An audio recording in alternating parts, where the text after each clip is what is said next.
You reach for something sweet before you even decide to. A cookie on the counter, the last of the soda, a square of chocolate you didn't plan to eat. Your hand moves before your mind catches up, and by the time you notice, it's already in your mouth. This is not weakness.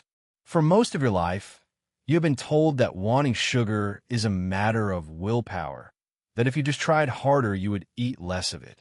But that story is wrong. The pull you feel is built into your biology, and it is being used against you every single day. The average adult now eats around 17 teaspoons of added sugar a day. The American Heart Association suggests a limit closer to 6 for women and 9 for men. You're not eating a little too much. You are eating roughly triple. So what happens if you stop? Not forever, just for 30 days. What actually changes inside your body, week by week, when the sugar goes away? The answer is stranger, faster, and more hopeful than you think. Start with why the craving is so strong. In 2007, a neuroscientist named Serge Ahmed ran an experiment that stunned even him. He gave rats a choice between cocaine and sweetened water. The overwhelming majority chose the sweet water, not because sugar is more dangerous than cocaine, but because it lights up the same reward circuit in the brain, the system that runs on a chemical called dopamine. Dopamine is not pleasure itself. It is the signal that says do that again. Sugar floods it, and a brain flooded with that signal learns fast to come back for more. So on day one, when you quit, your brain notices immediately. The first 3 days are usually the hardest. You may get headaches. You may feel irritable, foggy, strangely empty. Some people describe it as a low-grade flu. What you're feeling is not damage. It is withdrawal, the same basic process your brain runs when it loses any substance it has come to expect. Your dopamine system was tuned to regular sugar hits, and now the hits have stopped. It protests. Those cravings that feel like hunger are often not hunger at all. They are a memory. Your brain asking for the thing it was trained to want. Push through those 3 days and something shifts. By the end of the first week, your blood sugar stops riding a roller coaster. Every time you eat a lot of fast sugar, your blood glucose spikes and your body releases a hormone called insulin to shove that sugar out of the blood and into your cells.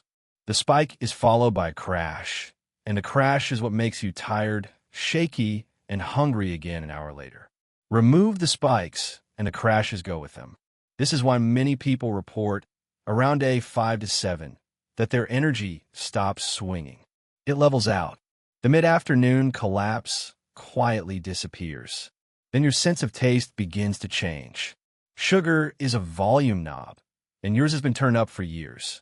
When everything you eat is sweetened, your palate recalibrates to expect that level of sweetness, and normal food starts to taste bland. Take the sugar away, and the knob slowly turns back down. By the second week, people describe fruit tasting almost shockingly sweet. A plain strawberry becomes dessert. This is not your imagination. Your taste receptors are adjusting to a lower baseline, and the world of natural food opens back up. Your skin may join in too. When there's a lot of sugar in your blood, some of it binds itself to the proteins that keep your skin firm, collagen and elastin, in a process scientists call glycation. Think of it as sugar gumming up the springs that hold your skin taut. Glycated collagen grows stiff and brittle, which over time shows up as dullness and fine lines. Lower the sugar, and you slow that process down. Many people notice by the end of the month that their skin simply looks a little calmer and clearer, and this is part of why. But the most important changes are the ones you cannot see. Here is where a researcher named Kimber Stanhope at the University of California, Davis, changes the whole picture. In a carefully controlled study, she had people drink beverages sweetened with fructose, one of the two main building blocks of table sugar, and the main sugar in high fructose corn syrup. Compared to another group, the fructose drinkers developed more visceral fat, the deep fat that wraps around your liver and organs rather than sitting under your skin, and their insulin sensitivity dropped. Insulin sensitivity is simply how well your cells respond to that insulin signal. When it falls, your body has to shout louder and louder to move sugar out of your blood. And that road leads toward type 2 diabetes. Why fructose specifically? Because of where it goes. Most of the sugar you eat can be used by nearly every cell in your body. Fructose is different. It is handled almost entirely by your liver. Flood the liver with more than it can process, and it starts converting the excess into fat, some of which lodges in the liver itself. This is the engine behind a condition called non-alcoholic fatty liver disease, a buildup of fat in an organ that is supposed to stay lean, now common even in children. Your liver, quietly, has been doing overtime. So what happens when you get a break for a month? This is the part that sounds too good to be true, so it helps to know it has been measured. Robert Lustig, a doctor who studies childhood metabolism, ran a study with a team, including Jean-Marc Schwartz, where they took children who ate a lot of sugar and simply swapped their fructose for other carbohydrates. Same number of calories, same weight at first. The only real change was cutting the sugar. In just 9 days, the children's blood pressure improved, their triglycerides, a type of fat in the blood, dropped, and their liver function got measurably better. 9 days. Not because they ate less, but because of what they stopped eating. The problem was never only the calories. It was the sugar itself. So let's reconstruct your 30 days from the inside.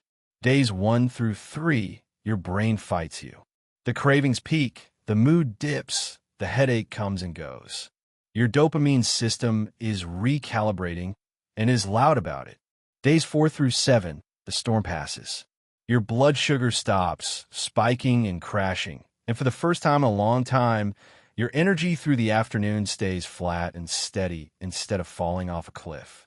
Into the second week, your taste begins to reset, and food you used to find plain starts to taste like more. By week 3, the invisible work is underway. Inflammation, your body's low-grade internal alarm, begins to settle. Your liver, no longer drowning in fructose, starts clearing its backlog of fat. And by the 4th week, your cells are responding to insulin more sharply again. The deep visceral fat has begun to shrink, and the machinery that was quietly grinding toward disease has started, measurably, to run in reverse. Now here is the twist most people miss. You did not do this by suffering. You did not white-knuckle your way through a month of misery and deprivation. The reason it worked is that your body was never broken. It was doing exactly what it was designed to do the moment you stopped overwhelming it. There is a large study, led by a researcher named Quanhe Yang and published in a major medical journal in 2014, that followed added sugar intake across thousands of American adults. People who got a large share of their daily calories from added sugar had a significantly higher risk of dying from heart disease than people who ate little. The danger was real, but so is the reversal. Your body is not waiting to punish you. It is waiting for a chance to repair. And that reframes the whole 30 days. Because the goal was never to hate sugar or to never taste sweetness again. Fruit is not the enemy. The fiber in a whole apple slows the sugar down and hands your liver a manageable trickle instead of a flood. The enemy is the added sugar hidden in almost everything you buy, the sugar engineered to hit that dopamine circuit and keep you reaching. Once your palate resets, you do not need it anymore. The apple becomes sweet enough. The craving loosens its grip. You are not depriving yourself. You are getting your sense of taste and your steady energy and your quiet liver back.